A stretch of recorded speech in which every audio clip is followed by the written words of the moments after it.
প্রযুক্তি মানেই যেন জীবনের নানান পরিবর্তন, আর বিজ্ঞান মানেই যেন চমক। সেই বিজ্ঞান ও প্রযুক্তির দুনিয়ার নানান খোঁজ নিয়ে চ্যানেল 24-এর সাপ্তাহিক আয়োজন মিনিস্টার এসি কন্ট্রোল এতে সবাইকে আমন্ত্রণ। সাথে আছি আমি সারিকা তাবাসসুম। স্মার্টফোনে এখন ক্রিস্টাল গ্লাসের নান্দনিক ব্যবহার বাড়ছে। সেই বিষয়টিকেই মাথায় রেখে বাজারে আনা হয়েছে Vivo Y36 handset. Global smartphone নির্মাতা প্রতিষ্ঠান ভিভো বাংলাদেশে প্রকাশ করেছে ভিভো Y36 হ্যান্ডসেট। ওয়াই সিরিজের এই নতুন স্মার্টফোনে মিলবে ক্রিস্টাল গ্লাসের নান্দনিকতা, যা ওজনেও বেশ হালকা। ফ্যাশন প্রেমীদের জন্য গুরুত্ব দিয়ে হ্যান্ডসেটটি বাজারে আনা হয়েছে। ভিভো Y36 হ্যান্ডসেটের ব্যাক সাইডের কাভারে আছে সোনালী ও সবুজের মিশ্রণ।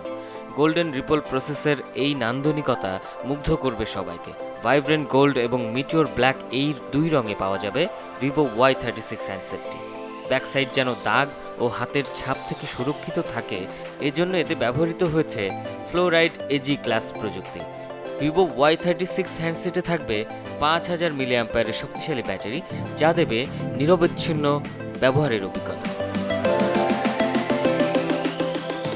এতে রয়েছে ওয়াই সিরিজের নতুন আকর্ষণ 44 ওয়াটের flash charger.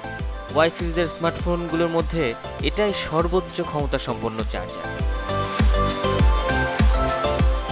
Qualcomm Snapdragon 680 processor ও 8GB র্যাম স্টোরেজের কারণে ভিভো Y36 হ্যান্ডসেটের কার্যক্ষমতা বেশ ভালো। চাইলে এর স্টোরেজের সক্ষমতা বাড়ানো যাবে আরও 8GB পর্যন্ত। এতে কোনো বাধা ছাড়াই চলবে 27টিরও বেশি অ্যাপ। একসাথে একাধিক অ্যাপ খুব সহজেই ব্যবহার করা যাবে। দুর্দান্ত স্মার্টফোনটির ক্যামেরার মুডে আসছে নতুন সংযোজন ডাবল এক্সপোজার। দুইটি ছবিকে এক করে কাজ করাটা সহজ করে দিবে। এতে আছে 50 megapixel rear camera plus 2 megapixel micro camera, 16 megapixel front camera.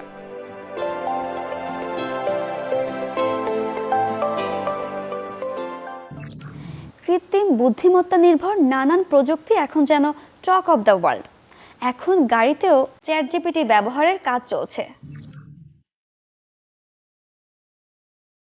Mercedes Benz ব্র্যান্ডের গাড়িতে ভয়েস অ্যাসিস্ট্যান্ট বা সহকারী হিসাবে চ্যাটজিপিটি বেটা সংস্করণকে পরীক্ষামূলকভাবে ব্যবহার করা হচ্ছে। বিশ্ববিখ্যাত জার্মান গাড়ি প্রস্তুতকারক ব্র্যান্ড মার্সিডিজ বেঞ্জ এই চ্যালেঞ্জিং কাজ করছে। সাধারণত চ্যাটজিপিটিতে লিখিত নির্দেশনা বা প্রম্পট ব্যবহার হলেও গাড়ি চালকরা কথোপকথনের মাধ্যমে চ্যাটজিপিটির সঙ্গে যুক্ত হতে পারবেন। গাড়ি চালকরা কথা বলে চ্যাটজিপিটিতে তাদের গন্তব্যের বিস্তারিত তথ্য, রাতের খাওয়ার নতুন রেসিপি সহ আরও জটিল প্রশ্ন করতে পারবেন। গাড়ি চালকরা রাস্তায় তাকিয়েও ও গাড়ির স্টিয়ারিং হুইলে হাত রেখেই চ্যাটজিপিটিকে প্রশ্ন করতে পারবেন। যুক্তরাষ্ট্রে 9 লাখের বেশি যেসব গাড়ির মার্সিডিজ বেঞ্জের এমবিইউএক্স ইনফোটেইনমেন্ট সিস্টেম রয়েছে, সেগুলোই চ্যাটজিপিটির এই বেটা সংস্করণ পরখ করার সুযোগ থাকবে। গাড়ি চালকরা এরই মধ্যে পরীক্ষামূলকভাবে সুবিধাটি ব্যবহার করছেন। এর জন্য শুধু সিস্টেমে গাড়ি চালককে কথা বলে বেটা প্রোগ্রামে যুক্ত হওয়ার নির্দেশনা দিতে হবে। এরপর হালনাগাদ সংস্করণ ইনস্টল হয়ে যাবে এবং চ্যাটজিপিটিকে ভয়েস অ্যাসিস্ট্যান্ট হিসাবে ব্যবহার করা যাবে। এর জন্য বাড়তি কোনো খরচ করতে হবে না। নতুন এই হালনাগাদে গাড়ি চালকরা AMPUX ভয়েস অ্যাসিস্ট্যান্টের সঙ্গে আরও স্বাভাবিক কথোপকথনে যোগাযোগ করতে পারবেন। কোনো নির্দিষ্ট কাজের জন্য নির্দিষ্ট কোনো শব্দ মনে রাখারও প্রয়োজন পড়বে না। এবারই প্রথমবারের মতো চ্যাটজিপিটি গাড়িতে ব্যবহার করা হচ্ছে। এই পরীক্ষামূলক বা বেটা কর্মসূচির প্রথম 3 মাসের কার্যক্রম এবং ব্যবহারকারীদের মতামতের ভিত্তিতে প্রযুক্তিটি নিয়ে পরবর্তী কার্যক্রমের দিকে অগ্রসর হবে মার্সিডিজ।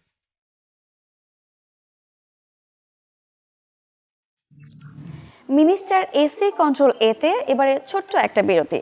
উদ্ভাবন ও গ্যাজেট দুনিয়ার নানান খবর নিয়ে ফিরছি একটু পরেই।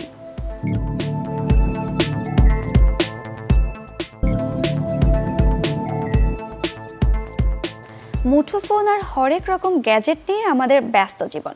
সেই ব্যস্ত ডিজিটাল লাইফে আরও তথ্য ও সংবাদ নিয়ে সবাইকে আবারও আমন্ত্রণ জানাই মিনিস্টার এসি কন্ট্রোল এ অনুষ্ঠানে। এখন মোবাইল ফোন নির্ভর নানান অ্যাপ নানানভাবে ব্যবহার করা হচ্ছে, কার্যকরভাবে ব্যবহার করা হচ্ছে চিকিৎসা খাতে। এবারে ত্বকের সমস্যা শনাক্ত করবে গুগল লেন্স। গুগলের ছবি শনাক্তকরণ সুবিধা গুগল লেন্স কাজে লাগিয়ে এবার ত্বকের বিভিন্ন সমস্যাও শনাক্ত করা যাবে। ফলে ঘরে বসেই ত্বকের সমস্যা ও কারণ সম্পর্কে ধারণা পাওয়া যাবে। ব্যবহারকারীদের নতুন এ সুবিধা দিতে নিজেদের গুগল লেন্সের প্রযুক্তি হালনাগাদ করেছে গুগল। আইফোনের পাশাপাশি অ্যান্ড্রয়েড অপারেটিং সিস্টেমে চলা ফোনে এ সুবিধা ব্যবহার করা যাবে। গুগল লেন্সের মাধ্যমে ত্বকের সমস্যা জানার জন্য ফোনের ক্যামেরা চালু করে ত্বকের নির্দিষ্ট অংশের উপর রাখতে হবে। ছবি তোলার পর গুগল লেন্স স্বয়ংক্রিয়ভাবে নিজস্ব তথ্য ভাণ্ডারের সাথে মিলিয়ে দেখবে ত্বকের কোনো সমস্যা রয়েছে কিনা। এরপর ত্বকের সমস্যা বা রোগের নাম ও ধরন জানাবে। ফলে ত্বকে অ্যালার্জিজনিত র্যাশ বা ফুসকুড়ি উঠলে সেগুলোর ধরন ও কারণ সম্পর্কে সহজেই জানা যাবে। গুগলের তথ্য মতে সরাসরি ছবি তোলার পাশাপাশি ফোনের গ্যালারিতে থাকা ছবি পর্যালোচনা করেও ত্বকের সমস্যা চিহ্নিত করতে পারবে গুগল লেন্স। ফলে নিজেদের পাশাপাশি যে কোনো পরিচিত ব্যক্তির ত্বকে থাকা র্যাশ, ফুসকুড়ি ও তিল শনাক্ত করে সে বিষয়ে বিস্তারিত তথ্য জানা যাবে। গুগল লেন্সে ত্বকের সমস্যা চিহ্নিতকরণ সুবিধা চালু হলেও এটিকে প্রথাগত চিকিৎসার বিকল্প নয় বলে সতর্ক করেছে গুগল। এই সুবিধা শুধু ত্বকের সমস্যা সম্পর্কে প্রাথমিক ধারণা পেতে ব্যবহারকারীদের সাহায্য করবে। বিস্তারিত জানা বা চিকিৎসার জন্য অবশ্যই বিশেষজ্ঞ চিকিৎসকের পরামর্শ নিতে হবে। নানান গ্রহ উপগ্রহে পানির সন্ধান করছেন বিজ্ঞানীরা। এবারে শনি গ্রহের উপগ্রহে পানির সন্ধানে গুরুত্বপূর্ণ তথ্য পেয়েছেন জ্যোতির্বিদেরা। পানির অপর নাম জীবন, আবার পানি থেকেই জন্ম নিতে পারে জীবন। আর এ কারণে শনির একটি উপগ্রহে পানির খোঁজ পেয়ে দারুণ উচ্ছ্বসিত বিজ্ঞানী ও গবেষকরা। নতুন প্রজন্মের টেলিস্কোপ জেমস ওয়েব শনি গ্রহের একটি চাঁদে খুঁজে বের করেছে পানির বিশাল ফোয়ারা। সম্প্রতি জেমস ওয়েব আবিষ্কার করে শনির ১৪৫টি উপগ্রহ। এসব উপগ্রহ লক্ষ কিলোমিটারের বেশি দূর থেকে শনির চারপাশে ঘুরছে। এসব উপগ্রহের মধ্যেই একটির নাম এনসেলাডাস। এটি আকারে ছোট হলেও সেখানে মিলেছে একাধিক তথ্য যা অবাক করছে বিজ্ঞানীদের। সবচেয়ে বড় তথ্য, সেই এনসেলাডাসে পানির খোঁজ পেয়েছেন বিজ্ঞানীরা। টেলিস্কোপে দেখা গেছে পানির ছবি। সেই পানির ফোয়ারার দৈর্ঘ্য কয়েক কিলোমিটার জুড়ে। পানি ছাড়াও সেখানে পাওয়া গেছে জৈব কণাও। সেখান থেকে মিলতেও পারে প্রাণের সন্ধান। জেমস ওয়েব ছবিটি তুলেছিল ২০২২ সালেই। ক্যাসিনি মহাকাশযান দেখেছিল উপগ্রহটি। ক্যাসিনির স্পেকট্রোমিটারে পানির ফোয়ারা থেকে বোঝা যায় সেখানে থাকতে পারে প্রাণ। বিজ্ঞানীরা বলছেন উপগ্রহে পানির ফোয়ারার পাশাপাশি জৈব কণাও ছড়াচ্ছে। এই কণাগুলোতে এমন অনেক জৈবিক ও রাসায়নিক কণা মিশে থাকতে পারে যেখান থেকে প্রাণের আবিষ্কার করা যায়। জেমস ওয়েব ২০২২ সালের নভেম্বরে এটির ছবি তোলে, আর ১৭ মে স্পেস টেলিস্কোপ সায়েন্স ইনস্টিটিউট তা প্রকাশ করে। এরপরই ছবিগুলো ঘুম কেড়েছে বিশ্বের। নাসার গডার্ড স্পেস ফ্লাইট সেন্টারের বিজ্ঞানী সারা ফাগি জানান, টেলিস্কোপে যে দৃশ্য ধরা পড়েছে তা থেকে বোঝা যাচ্ছে এগুলো বিশালাকার পানির ফোয়ারা। তবে এখনও এ নিয়ে গবেষণা করছেন বিজ্ঞানীরা। সূর্যের তাপ এনসেলাডাসের ভূমিতে উপস্থিত তরল বরফ মহাসাগরকে বাষ্পীভূত করে। শনি গ্রহের মাধ্যাকর্ষণ সেই বাষ্পকে বাইরের দিকে টানে। তারপর প্রায়ই চাঁদের পৃষ্ঠ থেকে এই ধরনের ফোয়ারা বের হতে দেখা যায় বলে মনে করছেন বিজ্ঞানীরা। চমকানো আরও খবর ও তথ্য নিয়ে বিরতির পর ফিরব মিনিস্টার এসি কন্ট্রোল এ অনুষ্ঠানে। সঙ্গেই থাকুন।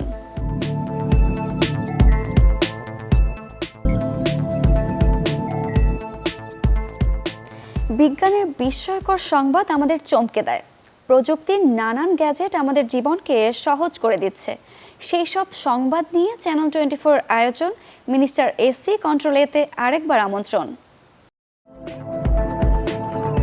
ইলন মাস্কের মহাকাশ বিষয়ক প্রতিষ্ঠান স্পেস এক্সের প্রকৌশলী হিসেবে যোগ দিয়েছে 14 বছর বয়সী বাংলাদেশি বংশোদ্ভূত কায়রান কাজী। কায়রানকে নিয়ে এরই মধ্যে সারা বিশ্বে প্রযুক্তি দুনিয়াতে আলোড়ন তৈরি হয়েছে। যুক্তরাষ্ট্রের সান্তা ক্লারা ইউনিভার্সিটির স্কুল অব ইঞ্জিনিয়ারিং থেকে পাশ করার কিছুদিন আগেই এই চাকরি পেয়েছে কায়রান কাজী। সবচেয়ে কম বয়সী হিসেবে সে এই ডিগ্রি নিয়েছে। স্পেস এক্সের প্রযুক্তিগতভাবে চ্যালেঞ্জিং ও আনন্দঘন সাক্ষাৎকার সফলতার সঙ্গে উতরে গিয়ে এই চাকরি পেয়েছে কায়রান কাজী। চাকরি পাওয়ার পর সামাজিক মাধ্যম লিঙ্কডইনে কায়রান লিখেছে, পৃথিবীর সেরা কোম্পানিতে আমি প্রকৌশলী হিসেবে যোগ দিতে যাচ্ছি। কোম্পানির স্টারলিংক প্রকৌশলী দলে যোগ দিচ্ছি আমি। এরা বিশ্বের সেই বিরল কোম্পানিগুলোর একটি যারা বয়সের মতো পুরনো মানদণ্ড দিয়ে সক্ষমতা ও পরিপক্কতা বিবেচনা করেনি। 2 বছর বয়স থেকে প্রতিভার ঝলক দেখিয়ে আসছে কাজী। সেই বয়সেই সে পূর্ণাঙ্গ বাক্যে কথা বলতে পারত। কিন্ডারগার্টেন স্কুলে ভর্তি হওয়ার পর সে রেডিওতে শোনা গল্প বন্ধুদের কাছে বলতো। 3য় শ্রেণীতে পড়ার সময় তার যখন মনে হয় স্কুলের পড়াশোনা অতটা চ্যালেঞ্জিং নয়, তখন তার মা বাবা ক্যালিফোর্নিয়ার এক কমিউনিটি কলেজে তাকে ভর্তি করে দেন। তখন তার মনে হয় সেই বয়সে যা শেখা দরকার সে তখন তাই শিখতে পারছে। এরপর 11 বছর বয়সে সে সান্তা ক্লারা বিশ্ববিদ্যালয়ে কম্পিউটার সায়েন্স ও ইঞ্জিনিয়ারিং বিভাগে ভর্তি হয়। কায়রান কাজীর লিঙ্কডইন প্রোফাইলের তথ্যানুসারে 2022 সালে blackbird.ai নামের একটি সাইবার ইন্টেলিজেন্স ফার্মে 4 মাস মেশিন লার্নিং এর ইন্টার্ন হিসেবে কাজ করে সে। সেখানে সে সামাজিক মাধ্যমের কন্টেন্ট ভিন্ন উদ্দেশ্যে ব্যবহার করা হচ্ছে কিনা তা শনাক্তের পরিসংখ্যানগত পদ্ধতি তৈরি করে।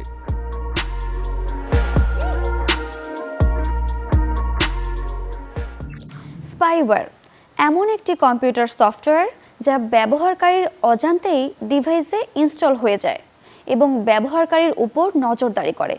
বিশ্লেষকেরা এরই মধ্যে 101টি অ্যাপ নিয়ে সতর্কতা জারি করেছেন। স্পাইওয়্যারের মাধ্যমে ব্যবহারকারীর ব্যক্তিগত তথ্য, ফাইল, ছবি ও ভিডিও চুরি করে। এরপর সেগুলো দিয়ে ব্ল্যাকমেইল করা হয় ব্যবহারকারীকে। অ্যান্টিভাইরাস সংস্থা ডক্টর ওয়েবের নজরে এসেছে এমনই 101টি অ্যাপ, যেগুলোতে স্পাইওয়্যার রয়েছে। বিশেষজ্ঞরা স্মার্টফোন ব্যবহারকারীদের সতর্ক করেছেন এসব অ্যাপ ব্যবহারে।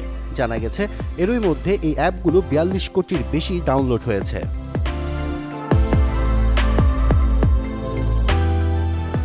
অ্যান্ড্রয়েড সফটওয়্যার মডিউলে মিনি গেমের আড়ালে অ্যান্ড্রয়েড স্পাই স্পিন ওকে নামের এই স্পাইওয়্যারকে বিপণন সফটওয়্যারের মোড়কে ছড়িয়ে দিচ্ছে স্মার্টফোনে।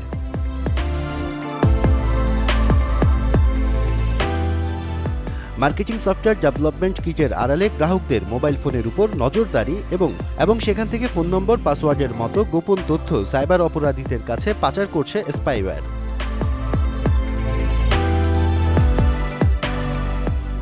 এই স্পাইওয়্যার সব ধরনের অ্যাপ এবং গেমের মধ্যে ঢুকিয়ে দিতে পারে ডেভেলপাররা।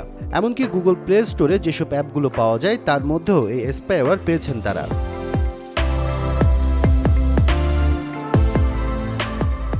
হ্যাকাররা স্পিনুকে মডিউলের এমন ডিজাইন করেছে যা দেখে ব্যবহারকারীরা খুব সহজেই আকৃষ্ট হবেন, কারণ এখানে বিভিন্ন মিনি গেম, একাধিক টাস্ক এবং পুরস্কারের টোপ দিয়ে রেখেছে, যা দেখে সাধারণ অ্যাপ মনে করেই ডাউনলোড করবেন ব্যবহারকারীরা।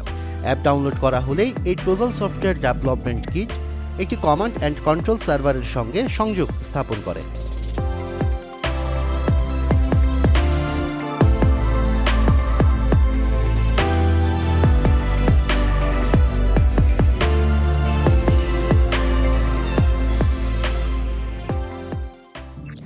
এই ছিল আজকের মিনিস্টার এসি কন্ট্রোল এর আয়োজন। প্রযুক্তির নানা ব্যবহারে যেন আপনার জীবনে আসক্তি তৈরি না হয়, সেদিকে খেয়াল রাখুন, সতর্ক থাকুন। দেখা হবে আগামী পর্বে।